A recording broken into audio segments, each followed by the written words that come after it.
Bienvenue à ces midis circulaires, ce sont les 7e. Donc, mois de mai, 7e. Donc, voilà, les cycles continuent.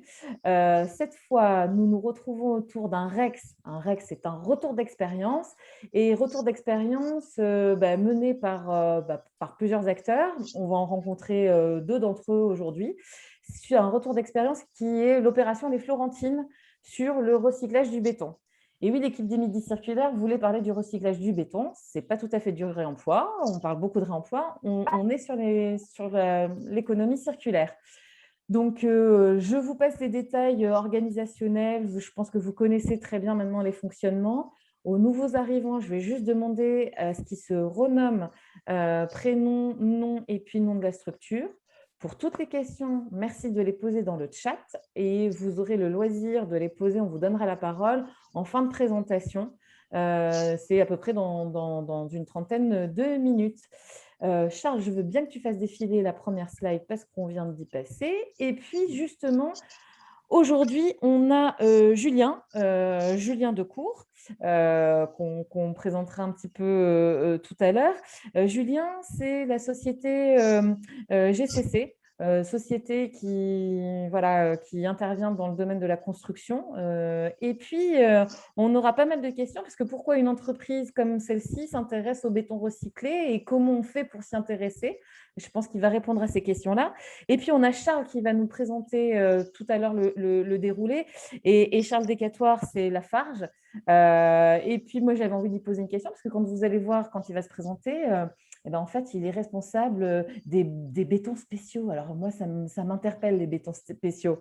Charles, c'est à toi. Je te laisse nous présenter le déroulé. Merci beaucoup pour cette introduction qui est bien précise. Donc, effectivement, aujourd'hui, on va vous parler de recycler le béton dans le béton. C'est un retour d'expérience, donc on a vraiment orienté cette présentation sur la résidence des Florestines, qui a été fait en partenariat avec l'entreprise GCC, justement représentée par Julien Decour, qui prendra la parole juste après. Comment va se dérouler cette présentation? Donc, juste après, Julien se présentera de façon précise. Moi, je le ferai un peu plus tard au cours de cette présentation. Julien vous expliquera comment s'est articulé le projet. L'idée, c'est de dire comment a été conçu le marché de travaux, comment ça a été proposé, et la façon dont on a vraiment tout articulé le projet depuis la proposition de faire du béton à base de gravillon recyclé. Il fera un focus sur l'extrait du CCTP. Je vous présenterai avec lui la résidence Florestine dans les grandes lignes, avec quelques photos et ce qu'on a eu fait sur cette opération. On fera un rappel du cadre normatif, donc de la norme béton sur l'intégration de gravillons recyclés dans le béton. On parlera de la filiale du groupe qui s'appelle Agneo, qui est en charge de l'économie circulaire. Je le ferai très rapidement. Et on fera surtout un focus sur demain, donc un focus sur l'avenir, sur est-ce qu'on peut reproduire l'expérience, est-ce qu'on l'a reproduite, est-ce qu'on peut passer l'économie circulaire à l'échelle d'un projet. On parlera du projet national Recy Béton.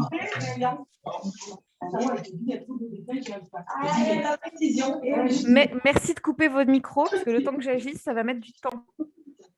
On parlera de R&D sur des petits projets, j'irai très vite, et on expliquera pourquoi le recyclage dans le béton s'inscrit dans une démarche globale. Julien, je te laisse la parole. Oui, très bien. Donc, pour le coup, donc, Julien Decour de l'entreprise GCC, donc le groupe GCC et plus particulièrement l'agence Aquitaine, donc directeur de travaux et donc dans l'entreprise depuis un peu plus de 5 ans. Voilà, donc en charge aussi bien d'ouvrages fonctionnels que d'opérations de logement, entre autres comme l'opération Florestine, que je vais pouvoir vous présenter un petit peu juste sur la slide d'après. Donc pour le coup, donc l'opération, alors aujourd'hui, l'opération Florestine, c'était un peu déjà une opération à forte valeur ajoutée en termes d'innovation. C'est une opération sur laquelle ont été mis en œuvre des radiateurs connectés. Donc, il y avait déjà en fait en place, on va dire, une vraie initiative de la part du maître d'ouvrage de pouvoir développer et innover sur cette opération-là. Et dans ce cadre-là, effectivement, associé à Lafarge, on a essayé de proposer à notre maître d'ouvrage Alors, non pas en amont de l'appel d'offres, mais une fois qu'on avait effectivement gagné l'opération, on a proposé au maître d'ouvrage d'utiliser du béton à base de granulats recyclés. L'intérêt était effectivement d'être dans la continuité du projet sur justement un peu l'innovation, le recyclage, avoir un vrai impact environnemental et pouvoir proposer des choses par rapport à ça. Voilà, dans notre politique aussi RSE, essayer d'accompagner aussi nos maîtres d'ouvrage sur effectivement apporter des solutions dans ce cadre de l'économie circulaire. Et puis, en plus, voilà, c'était une partie aussi un peu commerciale pour nous, d'essayer d'apporter des solutions à nos maîtres d'ouvrage. Donc, dans ce cadre-là, voilà, on a proposé à notre maître d'ouvrage de mettre en place et d'essayer ces granulats recyclés, chose qui n'avait pas été fait à grande échelle par la FAGE.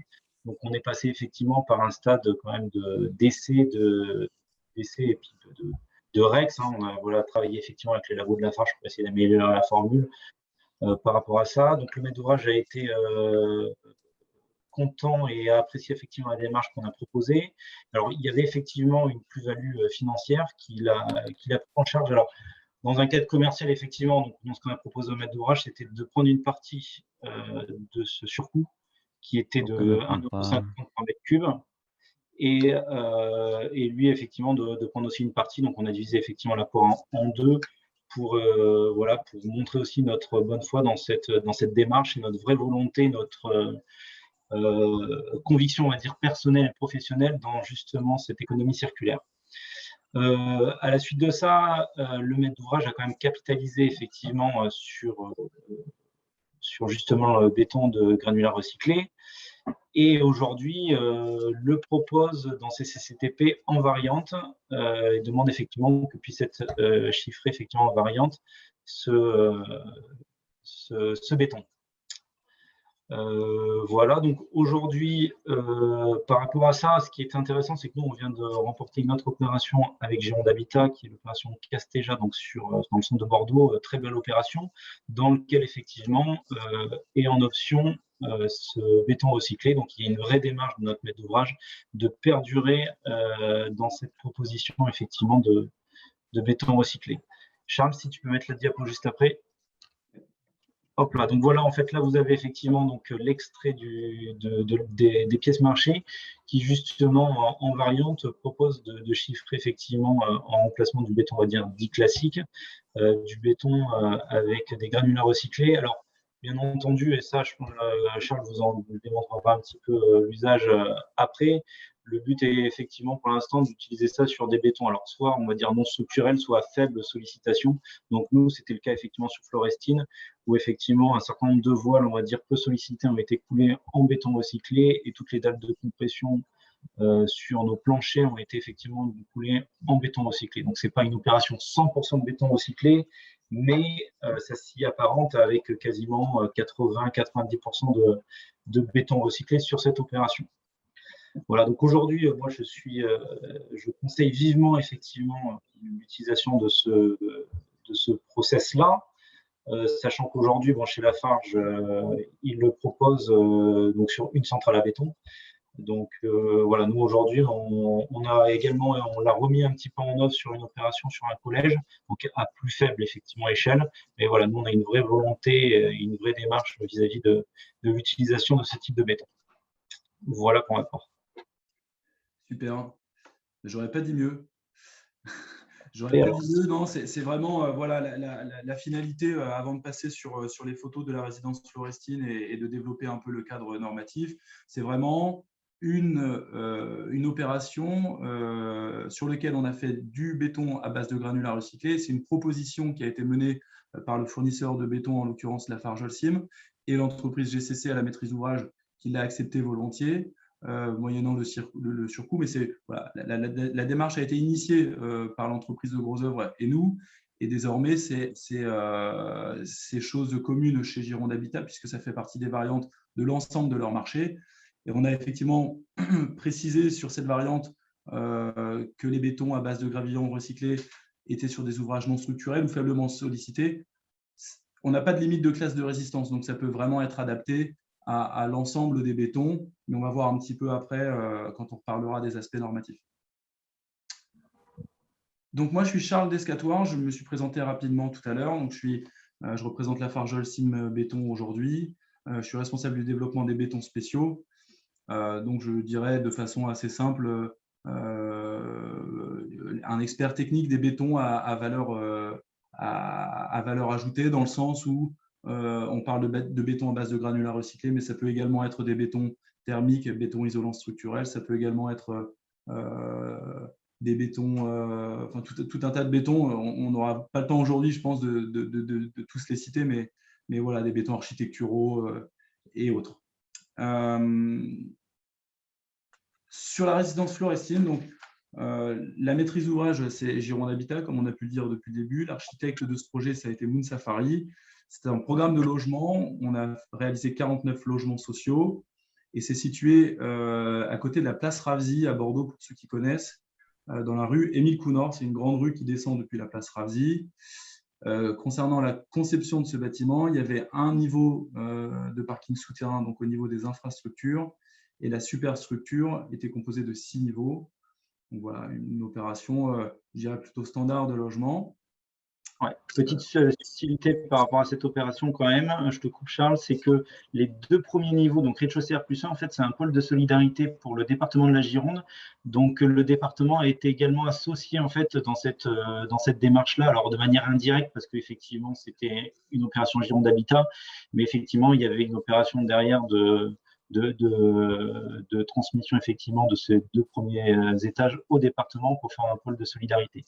Donc voilà, aujourd'hui, on voit vraiment qu'il y a même une implication indirecte, mais par le département de la Gironde. Yes. Pour parler un petit peu plus du projet dans la continuité, donc il y a effectivement cette collaboration qui est importante dans le cadre de ces projets. Donc soit il y a une collaboration qu'on établit en phase de conception et on décrit des pièces écrites de façon très précise dès la conception, mais la preuve par l'exemple avec la résidence Florestine où on a fait une transformation de chantier qui s'est intégrée très facilement au moment où l'entreprise GCC a été adjudicataire du marché. Donc on peut le faire très bien en conception, mais aussi en transformation au moment où l'entreprise est désignée. L'objectif était de préserver la ressource, donc en l'occurrence le gravillon naturel. On a réalisé sur cette opération 4000 m3 de BGR, de béton à base de gravillon recyclé, de granulats recyclés. Et on a fait 100% des bétons éligibles sur cette base. C'est-à-dire qu'il y a eu différentes parties d'ouvrage traitées avec les bétons à base de granulats recyclés dans les limites de la norme. On le verra juste après. Les classes d'exposition et le type de gravillon sont importants pour substituer du gravillon par du gravillon à base du gravillon recyclé. On a donc mis en œuvre 700 tonnes de gravillon recyclé sur cette opération. On a remis les distances puisque les bétons partaient de la centrale de Blanquefort, qui est située à 12 km du chantier. Et en retour d'expérience, on préconise l'anticipation parce que la plus grosse difficulté, je dirais aujourd'hui, c'est le captage des matériaux inertes pour se créer le gravillon recyclé. Aujourd'hui, de façon très simple, on vient concasser les retours béton, donc les retours béton en centrale, pour créer du gravillon recyclé.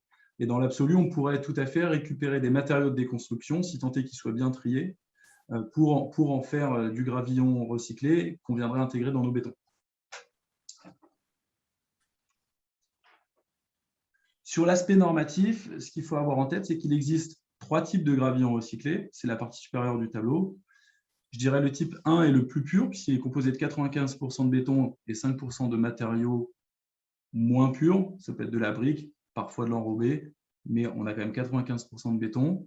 Il y a du type 2 où on vient dégrader en quantité de béton, et le type 3 où on se retrouve avec 70% de béton et 30% de matériaux divers. Aujourd'hui, le groupe Lafarge s'évertue à ne faire que du type 1. Tout simplement parce que, vous verrez après dans la suite de la présentation, mais c'est ce type de gravillon forcément qui permet d'en mettre le plus possible. Donc, c'est le tableau juste en dessous. En fait, on se rend compte qu'en fonction du type de gravillon, on va pouvoir en substituer un certain pourcentage de gravillon naturel par du gravillon recyclé. Le deuxième axe sur lequel il faut être vigilant, c'est les classes d'exposition. En fonction des classes d'exposition, c'est pareil, on pourra substituer un certain pourcentage. Et donc, c'est ces deux paramètres-là qui vont nous permettre d'obtenir un taux maximum de substitution et un maximum de gravillons recyclés dans nos formules béton. Si je prends un exemple, on a fait un rappel, juste au-dessus, on a remis un petit tableau avec les différentes classes d'exposition. X0, il n'y a pas de risque de corrosion. XC1, il y a un risque de corrosion qui est induite par la carbonatation, etc. C'est des choses que vous connaissez, j'imagine. Et je vais juste faire un petit focus. XA1, il y a un risque lié aux attaques chimiques. Donc, une fois qu'on a ces éléments en tête, on vient regarder le type de gravillon que propose le fournisseur de béton et les classes d'exposition. Je suis sur un plancher à l'intérieur d'un bâtiment. J'ai du gravillon de type 1 fourni par Lafarge Holcim dans sa formulation. Je suis en XC1 puisqu'il n'y a pas de risque de corrosion induite par la carbonatation. Je peux donc substituer aujourd'hui, selon la norme béton, la NFEN 206, 30% du taux de gravillon par du recyclé. Et ainsi de suite. Ce qui permet aujourd'hui de mettre le plus de gravillon, c'est la classe d'exposition X0. Donc, c'est quand il n'y a pas de risque de corrosion, les bétons de propreté, par exemple. Et si je suis sur des classes d'exposition XA, donc des attaques chimiques, je peux, à l'heure d'aujourd'hui, pas mettre de gravillon recyclé puisque la norme ne le permet pas. Le deuxième élément sur lequel je voulais insister, c'est qu'aujourd'hui, au sens de la norme, on peut mettre du sable recyclé, c'est la dernière partie du tableau, sur les classes d'exposition X0 à hauteur de 30%. On a remis une petite image pour illustrer un petit peu le tableau que j'ai présenté juste avant. Donc, vous retrouvez les principales classes d'exposition, XF1 pour des voiles qui ne sont pas protégés en extérieur, XC1 pour des voiles protégés ou pour des planchers, les XA si on est sur du sol agressif, etc. Et on a remis les petites pastilles pour montrer de combien on peut substituer le gravillon naturel par du recyclé. Bon, c'est une aide, je dirais, et c'est une façon rapide de voir où on peut en mettre et à quel pourcentage. Donc, j'espère que c'est clair. On passe assez vite parce que c'est vrai que ça défile. Je me rends compte que 30 minutes, ça va très, très vite. Donc, un petit focus sur Agneo à Bordeaux. Donc, Agneo, on est situé à Blanquefort, sur la métropole bordelaise, on est situé à Blanquefort. Ce que vous voyez en vert ici, c'est toutes les plateformes de recyclage que l'on a autour de la région bordelaise. Et les petits triangles que vous avez orange sont les accueils de déblais inertes. Et ici, c'est les centrales qui, aujourd'hui, produisent des bétons à base de granulats recyclés. Aujourd'hui, Agneo à Bordeaux, on a un stock annuel qui est variable et qu'on peut adapter en fonction de la demande. C'est-à-dire qu'on se limite à une campagne de concassage de 2000 tonnes aujourd'hui. C'est simplement parce qu'on n'a pas de demande supplémentaire. Si on avait une demande supplémentaire, c'est des choses qu'on sait faire très facilement. Si on avait une demande supplémentaire, on est en capacité de produire plus de gravillons recyclés et d'adapter les campagnes en fonction du besoin. Dans le process de concassage, on produit 55% de sable recyclé et 45% de gravillons recyclés. Donc, les 2000 tonnes que je vous présente aujourd'hui sont 2000 tonnes de gravillons recyclés. Donc, on a un peu plus de 2000 tonnes du coup de sable aussi. Comme on l'a dit précédemment dans la présentation, aujourd'hui, 100% des gravillons recyclés sont issus de retour béton. Et dans l'absolu, on peut très bien utiliser des bétons de déconstruction dans le cadre de la réalisation de gravillons recyclés. Une petite aparté, traiter les terres polluées et les valoriser. Aujourd'hui, c'est un process qui est utilisé pour réaménager les carrières uniquement. On ne prend que des terres inertes à Blanquefort pour vraiment du réaménagement. Si on avait voulu traiter les terres polluées, il faut les envoyer en cimenterie. Donc à Blanquefort, on est capable de récupérer les terres inertes, mais c'est plutôt dans le cadre de réaménagement de carrière. Je vous ai remis les coordonnées de Jennifer Rossetti, qui est responsable commerciale de l'économie circulaire, qui est la filiale Agneo. N'hésitez pas à l'appeler, elle a toutes les informations nécessaires et pourra vraiment étudier vos projets dans le détail avec moi sur la Nouvelle-Aquitaine et en particulier sur Bordeaux.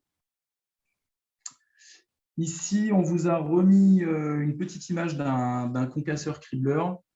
tout simplement pour vous dire qu'en fait, on est en capacité de créer des granulats recyclés avec des granulos différents et qu'on s'adapte simplement aux demandes, que ce soit des demandes du bâtiment ou des TP. On fait le criblage que l'on veut, donc on a vraiment toutes les possibilités de criblage que l'on souhaite. Voilà, ici en partie inférieure, on vous a remis simplement des déblais de déconstruction. Et la finalité de tout ça, c'est qu'on obtient ce gravillon recyclé. Ça, c'est une image du stock que l'on a à Blanquefort.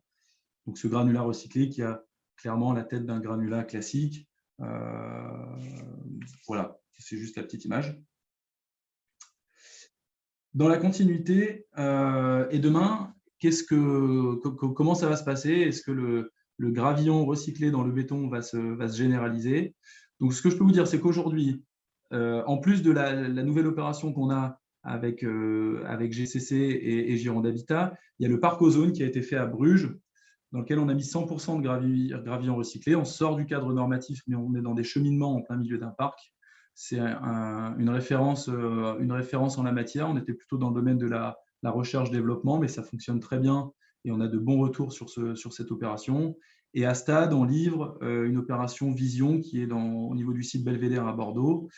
Et sur cette opération, 100% des planchers ont été traités avec du gravillon recyclé dans les limites de la norme.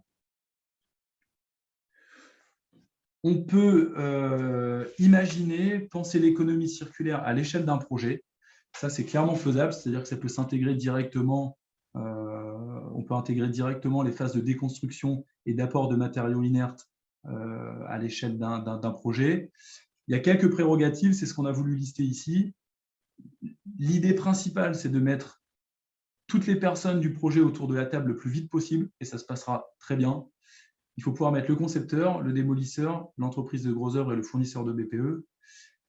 Et une fois qu'on a fait ça, on posera les questions suffisamment tôt pour que ça s'articule correctement.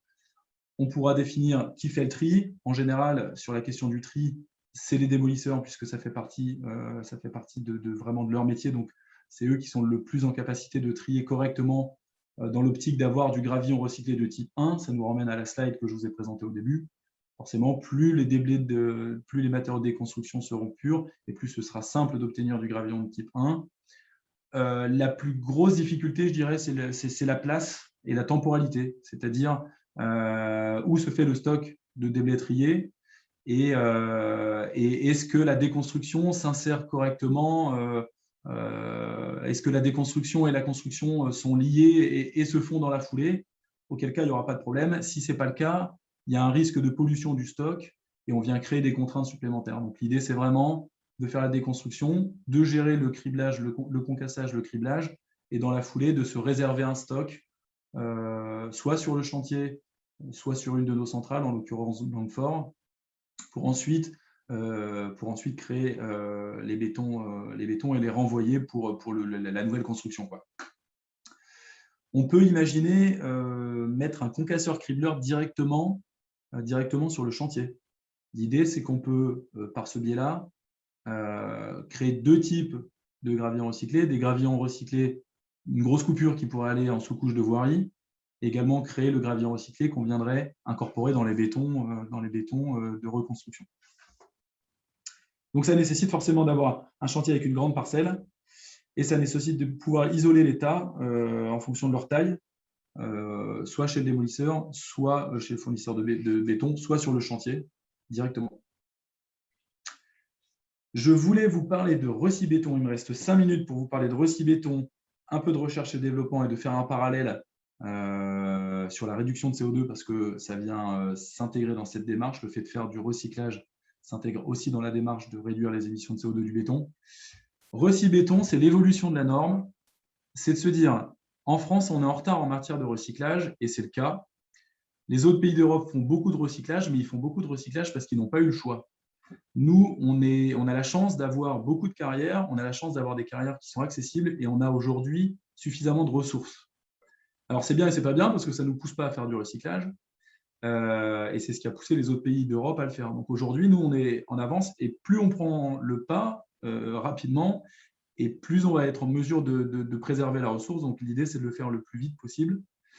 Et l'objectif de Recy-Béton, c'est de faire évoluer la norme que je vous ai présentée un peu plus tôt dans ma présentation pour réutiliser un maximum de matériaux de déconstruction, y compris la fraction fine, donc les sables. Et c'est également de recycler les matériaux issus de la déconstruction comme matière première pour la production de ciment. Donc ce tableau, c'est issu de Recy-Béton. Recy-Béton, projet national qui a duré quelques années avec des gros faiseurs du bâtiment, Lafarge-Holcim, on a eu la SMA BTP, l'assurance du bâtiment, on a eu Bureau Veritas, enfin, il y a eu vraiment des grands noms du bâtiment, si je puis dire, qui ont réfléchi, qui ont mené des essais suffisants pour faire augmenter les taux d'incorporation de gravillons et de matériaux recyclés dans les bétons. Si je prends l'exemple de tout à l'heure, on était en XC1, on était sur du gravillon recyclé de type 1, on pouvait mettre 30%. Demain, on a les taux qui augmentent par le biais de Recy-Béton. Le gros atout de Recy-Béton, c'est qu'on va pouvoir intégrer du sable recyclé dans l'ensemble des classes d'exposition. Voilà sur la partie Recy-Béton. J'espère que c'était clair et pas trop rapide. J'ai mis R&D simplement parce qu'aujourd'hui, on mène des projets, on est ouvert vraiment à mener des projets, de recherche-développement. Je prends un exemple simple. Aujourd'hui, on a fait du circuit court de l'économie circulaire à l'échelle d'un projet. On est en train de le faire. On avait deux parcelles sur lesquelles on avait des bâtisses en pierre de taille, en pierre de Frontenac. Et la volonté de l'architecte, c'était de réutiliser ces pierres et de les utiliser comme un matériau d'apport pour qu'on viendrait réincorporer dans les bétons. Donc, c'est purement du domaine de la R&D. On le fait avec une école d'ingénieurs, l'ISA BTP d'Anglet, et on a mené l'ensemble des essais pour essayer de faire effectivement un maximum de capitaliser un maximum sur ces essais. Il y avait deux objectifs, pardon, je suis un peu brouillon, on avait deux objectifs. C'était bien de réintégrer les matériaux dans les bétons, donc les pierres de taille, et c'était de teinter les bétons dans la masse par le biais de cette fraction fine qu'on pouvait obtenir à l'issue du concassage de la pierre. Je n'ai pas encore les conclusions, et c'est un petit teasing pour un prochain midi circulaire. Je finirai ma présentation, c'est très très speed, une demi-heure, je finirai ma présentation sur une démarche globale. En fait, l'incorporation de matériaux recyclés aujourd'hui, ça s'insère dans une démarche de réduction des émissions de CO2 et de réduction des émissions de CO2. Voilà comment je vais le présenter. On a parlé de gravillon recyclé, mais on peut parler d'eau recyclée aussi sur nos centrales à béton. Le fait de mettre du gravillon recyclé dans les bétons ne va pas forcément réduire les émissions de CO2. On sera vraiment sur un aspect vertueux qui est de préserver la ressource. Mais le groupe a voulu travailler sur ces deux axes-là pour proposer une offre qui s'appelle EcoPact, où au final, on propose des bétons composés de matériaux recyclés et pour lesquels on fera de la réduction de CO2 par le biais des formulations, des liants et par le biais des investissements qu'on peut mettre sur nos outils de production pour décarboner un petit peu l'industrie du béton. Aujourd'hui, on sait réduire, sur l'ensemble de nos centrales bordelaises, on sait réduire les émissions de CO2 jusqu'à 70%. Donc voilà, et on peut, en plus de réduire les émissions de CO2, incorporer du matériau recyclé. Juste pour finir, le gravillon recyclé aujourd'hui, pourquoi le gravillon recyclé ne permet pas de réduire les émissions de CO2 ? C'est parce que une fois qu'il a été lavé, enfin concassé, criblé, lavé, il y a une petite particule cimentaire sur sa périphérie.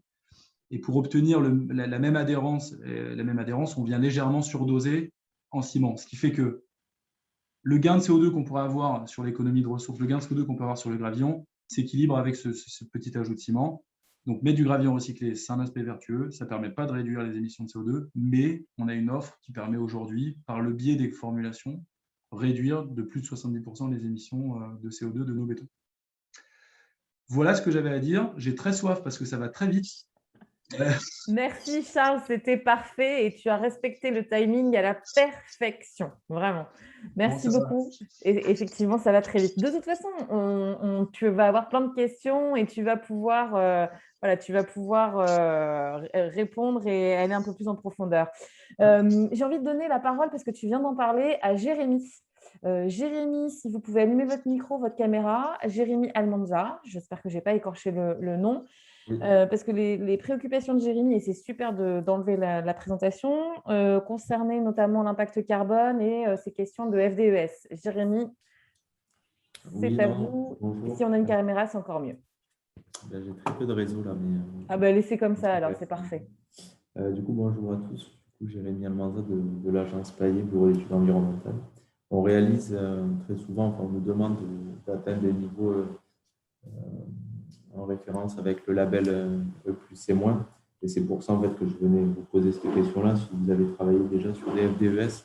Et j'ai bien compris la conclusion où au final, il n'y avait pas d'impact significatif sur le carbone, mais c'était plus une démarche vertueuse. Donc, mais il faudra que je vous recontacte par la suite pour travailler sur du béton bas carbone si vous en réalisez.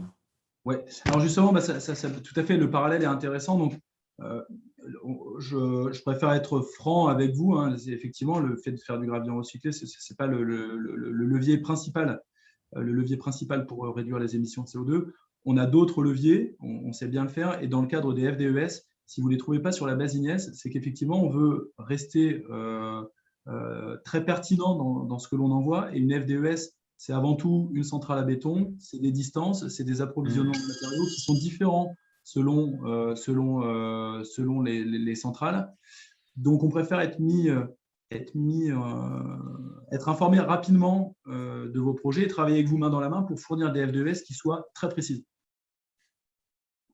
Ok, ça marche. Mais je vous contacterai. Je peux vous contacter directement ou vous avez un autre contact Non, contactez-moi, il n'y a aucun souci, on regardera. Okay, c'est parfait. Merci.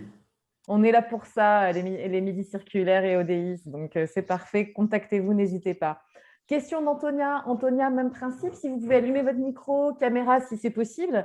La préoccupation d'Antonia, mais je vais laisser Antonia en parler, c'est il y a une question du surcoût voilà, qui a été abordée, mais peut-être qu'Antonia a besoin qu'on y revienne. Et une question sur le traitement sur place, notamment par rapport aux usagers, aux nuisances. Antonia, si vous êtes toujours là. Oui, c'est ça. C'était savoir si on pouvait effectivement mettre ce type de technique en place sur site directement. Imaginez par exemple que l'on ait une déconstruction et réutilisation des bétons issus de déconstruction sur site directement. A priori, c'est le cas, mais par rapport à ça, comment est-ce que vous gérez éventuellement déjà, est-ce que c'est possible et comment vous gérez ensuite tous les impacts par rapport au voisinage, le bruit, les poussières, etc. Enfin, voilà. Et puis, deuxième question, c'était aussi les surcoûts. Comment vous les expliquez, même si vous l'avez un petit peu abordé. Oui, alors tout à fait. Donc, sur la première réponse, on sait effectivement… en fait, j'ai envie de vous répondre, c'est une question d'offre et de demande. À Bordeaux, on a effectivement la plateforme de Blanquefort où on a un concasseur, on fait de façon courante, on alimente un stock de façon courante parce qu'on sait qu'il y a de la demande. Même si aujourd'hui, elle reste faible, on sait qu'il y a de la demande, donc on a mis en place cette organisation. On est sur toute la Nouvelle-Aquitaine. Si demain, vous me dites je suis à Limoges et on démarre un programme de logement et je veux faire 700 logements et je veux du gravillon recyclé, on fera certainement une campagne de concassage spécifique et on pourra se mettre sur une parcelle, alors je ne sais pas laquelle, soit sur votre chantier, soit sur une de nos centrales, mais on trouvera les solutions. Après, oui, il y a des nuisances, puisqu'il y a des nuisances sonores, mais on parle d'une campagne de concassage pour se créer le stock. C'est 1 ou 2 journées de campagne de concassage, donc c'est une nuisance sonore qui est limitée dans le temps. Donc, je pense que ça reste entendable. J'espère avoir répondu à votre question sur cette partie-là. Oui, après, c'était plus sur le fait d'avoir directement sur le même site, la déconstruction et une reconstruction suivante. D'accord, et donc c'est traité, donc créer le gravillon recyclé directement sur la parcelle. Oui, voilà, c'est ça. Donc, oui, c'est faisable. Par notre biais, donc pour le coup, on met en place des concasseurs qui seront plus petits, mais c'est faisable. Et il y a toujours cette nuisance qui sera une nuisance sonore, mais limitée dans le temps. Okay. Concernant le surcoût, on a parlé d'1,50 €, c'est Julien qui l'a présenté au tout début. Donc, c'est différent. Alors, attention, 1,50 €, c'est ce qui avait été présenté à Bordeaux. Ça peut varier forcément en fonction des régions. Si ça vient de l'extérieur, enfin voilà, il y a tout un tas de paramètres. Là, c'est vraiment pour Bordeaux. Ça s'explique par le fait qu'on doit, c'est ce que je disais tout à l'heure, on doit surdoser en ciment lié aux parties. Voilà, c'est ça. Okay. C'est cette partie-là qui fait qu'on aura un surdosage en ciment et un surcoût lié comme ça, quoi. Ok, merci. Merci pour ces précisions. Je donne la parole à David qui lève la main scrupuleusement, donc c'est parfait. David, tu fais court parce que je voudrais deux, trois interventions supplémentaires avant qu'on se quitte. C'est ça, je voulais donner la main peut-être à Christophe Delaye qui C'est ce que je peut-être voulais faire. voilà, C'est c'était parfait. ça. Parce que du coup, sur la question de la ressource et des granulats, lui, il indique qu'il y a peut-être une répartition territoriale peut-être un peu plus importante. Et l'histoire, c'est de savoir si les entreprises pouvaient avoir accès à ces granulats sans avoir à les faire venir. Voilà, c'était ça la question. Alors, redis-moi, excuse-moi, j'ai pas. Non, c'est plutôt à Christophe Delaye de l'UNICEM qui est avec nous et qui nous précisait dans le chat qu'il y avait de la ressource un peu partout sur le territoire Oui, tout à fait. et de voir si jamais on pouvait avoir accès à cette ressource dans le cas des projets où on voulait recycler. Au lieu de la faire venir de très loin, est-ce qu'il n'y avait pas une manière de faire venir plus tôt? Donc Christophe, Christophe. c'est à vous. Oui, bonjour à tous. Donc, par rapport à ce sujet, il y a deux idées qui émergent de ça. Il y a à la fois l'accès à la ressource et il y a la proximité du lieu de production par rapport au lieu de consommation. La moyenne nationale de transport de béton prêt à l'emploi entre son lieu de production et son lieu d'utilisation, c'est moins de 20 km. Et ça, pour compléter les propos par rapport à la question posée, il y a bien sûr un maillage national de carrières et de sites de production de matières premières, de gravillons, de granulats, donc cailloux et sable, sur lesquels on a la capacité aussi de faire du retraitement de matériaux pour reconditionner des matériaux recyclés quand ce n'est pas possible de le faire autrement. Il faut savoir qu'on a une particularité dans notre métier. On a, pour différentes raisons, 3% de la production des bétons prêts à l'emploi qui sortent d'une unité de production, ce qu'on appelle une centrale à béton. Il y a 3% de cette production qui revient à la centrale sans avoir été utilisée et toujours à l'état frais. Je vous rappelle que le béton prêt à l'emploi, c'est un matériau qui a une particularité, c'est qu'il a, à partir du moment où on commence à le fabriquer, qu'on met en présence de l'eau et du ciment, on a 2 heures pour le fabriquer, le transporter et le mettre en œuvre. Donc, naturellement, ça nécessite de le produire à proximité des lieux de consommation, dans la mesure où l'aspect transport peut avoir une part importante sur ces 2 heures. Et donc, il est nécessaire aussi d'être en capacité de recycler ces 3% qui reviennent sur les unités de production. Juste un chiffre sur l'année 2019, puisque l'année 2020 n'est pas significative, mais en 2019, la France a produit 40 millions de mètres cubes de béton. Donc, si vous faites 3% de ces 40 millions de mètres cubes, vous voyez que à la fois ce matériau qui reste à notre disposition en tant que matériau à recycler a été utilisé très largement jusqu'à maintenant par les travaux publics, puisque c'est un matériau de grande qualité pour les travaux publics qui a une capacité de drainage et en utilisation de sous-couches routières. Mais aujourd'hui, dans le programme Rossi Béton qui a été cité tout à l'heure, il est aussi très possible et important d'utiliser ce matériau qui n'a pas été mis en contact avec d'autres matériaux. Il a été évoqué tout à l'heure la capacité de tri au moment du concassage, parce que des matériaux de déconstruction, c'est des matériaux qui ont été en contact avec du plâtre, de la brique, du bois, de l'acier, du verre, etc. Alors que les 3%, là, c'est un matériau plus propre, plus noble, et qui ne nécessite pas un tri important. Donc, les carrières peuvent elles-mêmes stocker ces matériaux et réincorporer ces matériaux en guise d'économie de la ressource, puisque les ressources ne sont pas inépuisables. Et donc, il est intéressant de capitaliser là-dessus. Et donc, ces carrières travaillent en étroite collaboration avec la production de béton prêt à l'emploi, ce qui a été évoqué par l'illustration de l'exemple de Lafarge-Holcim, mais il y a en France 1800 unités de production en capacité de fournir du béton. Donc, vous voyez qu'il y a un maillage intéressant pour justement distribuer très largement et à proximité des lieux de consommation ce matériau. Merci beaucoup. Merci beaucoup, Christophe, pour ces compléments d'information. Charles, je pense qu'il y a une autre question qui a été posée par Paul. Et c'était, Paul, si vous pouvez allumer votre caméra, votre micro, mais c'était sur l'intégration d'autres matériaux. Tu l'as un peu évoqué, mais je crois que Paul pensait à d'autres matériaux que ceux que tu as évoqués. Paul, je ne sais pas si vous nous entendez. Sinon, je pose la question à votre place, mais… je vais la poser. De mémoire, c'était l'intégration de matériaux tels que de la laine de verre, c'est ça? Ou de la Oui, et placo, ouais. Ouais, laine de verre et placo. Hein. Est-ce que c'est envisageable en recyclage? Alors, j'ai envie de et vous… utile? Pour le moment, alors tout est question de normes en fait. Hein. Normativement, la norme béton ne le permet pas. Donc, on est plus dans la dernière partie de notre présentation qui était le domaine de la recherche et développement. Donc, tout est envisageable. Ça nécessitera de faire des essais, ça nécessitera de faire certainement des avis techniques. Ça nécessite toute une organisation, mais dans l'absolu, c'est envisageable. Oui.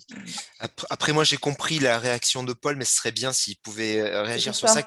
C'est effectivement qu'il y avait des filières. Effectivement, nous, on avait fait des visites il y a quelques années chez Placo.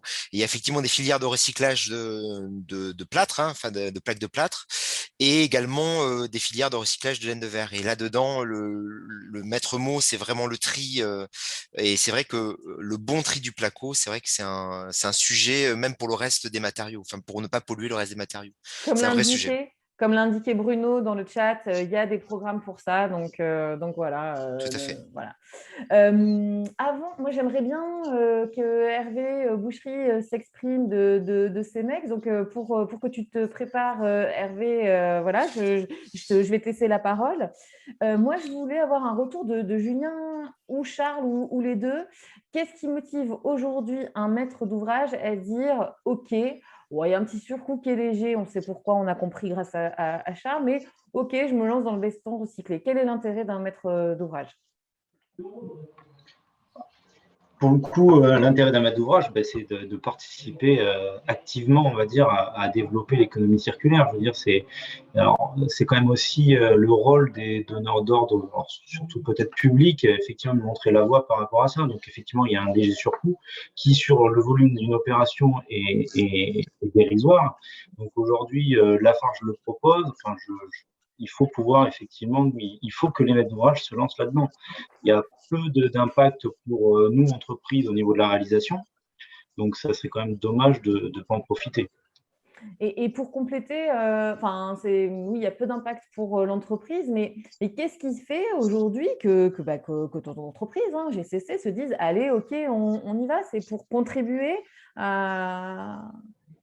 Si chacun apporte sa brique, on va dire, à l'économie, à la construction de l'économie circulaire, ça va effectivement…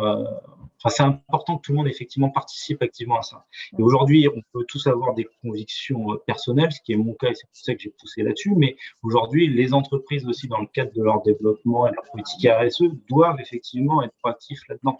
Donc, on est en plein effectivement dans toutes ces transitions énergétiques et d'économie circulaire. Donc aujourd'hui, voilà, c'est le rôle de toutes les entreprises, aussi bien publiques que privées, effectivement, d'agir dans cette économie circulaire. Merci pour ces réponses. Charles, tu peux compléter? Non, j'aurais pas dit mieux. Je pense que Julien a les bons arguments et c'est une histoire de conviction. C'est des choses. La chose sur laquelle j'insisterai, c'est que je suis un peu déçu parce que c'est facilement faisable en fait. C'est vraiment facilement faisable. Et aujourd'hui, on pourrait le faire davantage et sur beaucoup plus de programmes. Donc Cher maître d'ouvrage, allez-y. Et il y a une structure qui était représentée tout à l'heure par Christophe, l'UNICEF. Donc, je pense que si vous avez des questions en tant que maître d'ouvrage, ou bon, après, je pense que les entreprises connaissent parfaitement l'UNICEF, mais allez-y, on voit qu'il y a une ressource incroyable en la présence, enfin, en la personne de Christophe, et je pense que ses collaborateurs, il en est de même. Donc, pour toute question, n'hésitez pas, ou en tout cas, contactez-vous entre vous.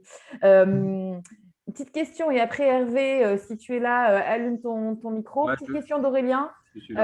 On pose des questions d'Aurélien. Aurélien Cronier, si vous pouvez allumer votre micro, votre caméra, si ce n'est pas déjà fait, et je veux bien que vous posiez votre question, s'il vous plaît.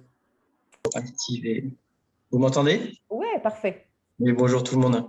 Oui, la question était la suivante. Je voulais savoir si la réglementation environnementale à 2020, qui sera applicable en 2021 a priori, va justement avoir des liens, des conséquences sur cette économie sociale et solidaire et surtout le recyclage des matériaux. Alors, malheureusement, non.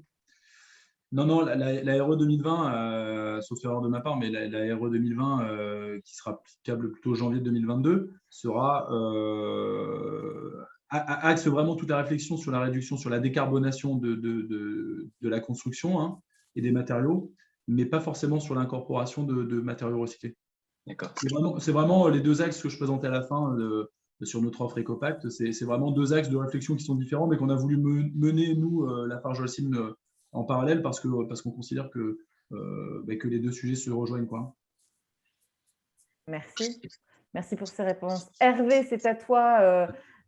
Tu représentes CEMEX, vous êtes adhérent au cluster ODIS. Donc, qu'est-ce que ça te fait comme réflexion, ces échanges? Quelle est votre position chez CEMEX? Comment vous fonctionnez? Alors, moi, je n'ai pas grand-chose de plus à dire que ce qu'a dit Charles. Effectivement, je partage son point de vue en ayant en étant dans une entreprise en face, on va dire, c'est quand même le discours est le même et j'abonde dans son sens. Globalement, le recyclage des matériaux, c'est une conviction personnelle, mais je crois que c'est aussi une conviction collective qu'on doit avoir aujourd'hui et on doit pousser vers ça tous.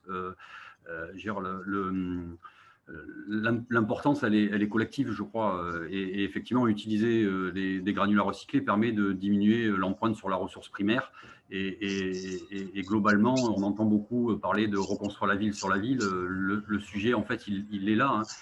Les matériaux, on les a à disposition. C'est pas la peine d'aller en chercher des nouveaux, ou en tout cas à minima, et donc les réutiliser au maximum. Et je crois que Lafarge comme CEMEX travaille dans le même objectif de réutilisation de ces matériaux. Et après, on parlait de la RE 2020, effectivement, la bonne nouvelle, c'est qu'on peut faire du béton bas carbone avec des granulats recyclés. Et ça va dans le sens de la RE 2020. Et l'économie de la ressource va dans le sens de l'économie circulaire. Et à mon avis, même si les finalités ne sont pas les mêmes, et effectivement, l'utilisation aujourd'hui de granulats recyclés génère un petit peu plus de carbone que du béton courant, mais permet d'économiser de la ressource. C'est des choix à faire et bientôt, on arrivera peut-être à conjuguer les deux, c'est-à-dire avoir une réduction de carbone sur les granulats recyclés. En tout cas, je crois que tout le monde travaille là-dessus pour y arriver. Donc, ton témoignage est... Je pense qu'il faut, il faut continuer. Ton témoignage est important, comme celui de Charles, comme celui de Julien, parce qu'aujourd'hui, ce qu'on peut entendre, c'est que vous êtes prêts et que peut-être que c'est au niveau de la demande qu'il faut insuffler ou en tout cas murmurer à l'oreille de nos maîtres d'ouvrage pour que ils soient... que ça soit intégré dans leur prochain projet. Et puis, comme l'a dit Sophie tout à l'heure dans le chat, il y a des variantes, il y a des possibilités. Vous avez la technique, il y a des possibilités juridiques aussi. Donc, maître d'ouvrage, allez-y, qu'attendez-vous? Il y a les compétences en face. C'est bien ça. Alors je vais pas provoquer un maître d'ouvrage en disant allez-y, lancez-vous, mais je dirais plutôt que qu'en fait, il y a certainement un manque d'information à un moment donné et justement, les clusters réunions ODIS permettre de contrer ce manque d'informations. Et on est là pour vous renseigner sur la façon dont c'est articulé, sur les aspects normatifs, sur les aspects de coût, sur les gens qui savent faire. N'hésitez pas, quoi. On pourrait dire cap ou pas cap. Voilà, Si je peux me permettre de prendre la parole 1 minute, juste pour évoquer un sujet qui n'a pas été évoqué pour l'instant, c'est l'aspect de la mixité des matériaux. On l'a pas évoqué, on a parlé de recyclage. Et je pense que pour l'aéro en particulier, une des solutions, ça va être la solution constructive mixte qui va consister à mettre le bon matériau au bon endroit. Merci pour ce complément. Alors, en parlant de mixité des matériaux, je ne peux pas ne pas donner la parole à Antonia par rapport à votre questionnement sur la terre crue. Vous voulez nous partager un peu ce que vous… C'était pas tellement ça, c'était justement par rapport aux argiles que l'on va extraire et qui vont être considérées en tant que déchets inertes. Est-ce qu'il peut y avoir une réintégration? Je sais qu'il y a de la recherche et du développement là-dessus, mais est-ce que ça peut être réintégré dans nos bétons? L'argile. Parce qu'on a, enfin, je suis au Pays Basque notamment, il y a pas mal de déblais d'argile et a priori les entreprises ne savent pas quoi en faire. Dixit. Oui, je vois Matterup en commentaire. Alors, c'est un vaste sujet, ouais, effectivement. Les argiles, ça risque d'être compliqué par rapport au retrait gonflement et au risque que ça peut